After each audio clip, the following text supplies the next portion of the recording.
All right, congressional Democrats are pushing to make Washington, D.C. an official state. They were talking about it yesterday. The House Oversight and Reform Committee held a hearing on H.R. 51, otherwise known as the Washington, D.C. Admission Act, which would grant the nation's capital statehood. Joining us now to discuss, Executive Vice President for National Taxpayers Union, Brandon Arnold.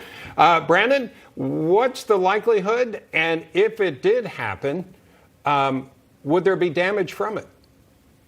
I think the likelihood of this passing is pretty low right now. But, of course, this is a distraction. This is not what the American public cares about right now. We're still in the midst of a pandemic. I think there are a lot of things to be positive about in terms of vaccines and economic recovery. But I don't think the American people, this is a dinner table conversation issue for them, thinking about the fate of the District of Columbia as it pertains to statehood. It's just a distraction that the Democrats are throwing out there, of course, with big political implications, because if they were able to get this across the finish line, and again, I think that's unlikely, but if they were to be able to do so, they would add 2 senators that are almost certainly going to be Democrats, as well as a regular voting member of the House of Representatives who would also be of their party. But let's not spend too much attention on what I think is a political distraction for the Democrats in Congress right now, and of course something that they're doing to appease Eleanor Holmes Norton, who's the delegate from the District of Columbia, because I don't think this really has much of a chance to get through the process and actually become enacted. There's also been discussion following D.C., Puerto Rico. Bob and I have discussed that out here before. Do you follow along the same lines of thinking that is a distraction as well? Yeah, for the most part. I mean, I think now that Democrats have this power in Washington that they didn't have last year, that they haven't had in several years, a unified control of the House, the Senate, and the presidency, they're thinking big. They're thinking, how do we sustain this majority in Congress for decades to come?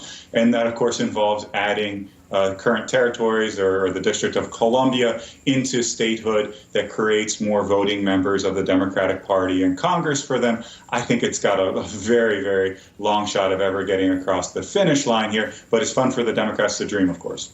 Brandon, there's a possible more $3 trillion tax package coming through. I call it a tax package. Yeah. There will be taxes in it. They're going to be spending $3 trillion that we do not have. With the National Taxpayers Union, is this properly represented as only taxing the rich, or does it go beyond that? And if so, how?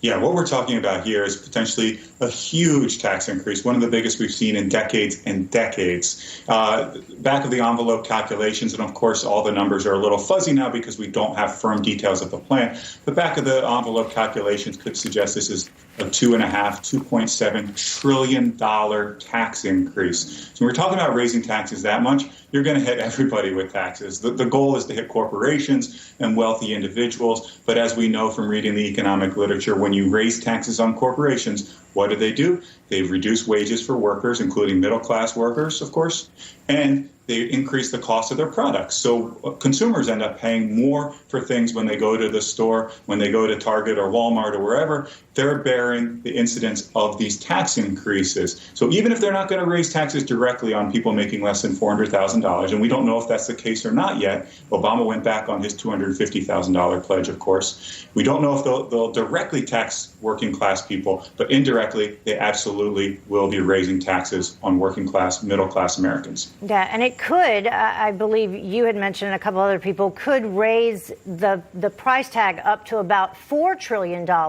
if you include the tax incentives that are part of the plan, tax credits like the child tax credit, and extending some tax cuts as well, correct? Yeah, that's absolutely right. The infrastructure portion of this quote-unquote infrastructure bill is roughly $1 trillion. Then there's an additional $2.7 trillion on top of that. That includes broadband. It includes making permanent the child tax credit. It includes just a host of Democratic priorities here, because infrastructure, let's be honest, is a cover in order to pass other priorities that are not related really to infrastructure at all. It's the same blueprint that we saw just last month with the COVID American Rescue Plan that was $1.9 trillion and, of course, included a large amount of spending, private pension bailout, all sorts of spending that had little to nothing to do with the COVID emergency. Yeah, well, they're calling it human infrastructure now, so we have a new term for it. Oh, yeah, okay. Infrastructure and human infrastructure. Changes everything. Exactly.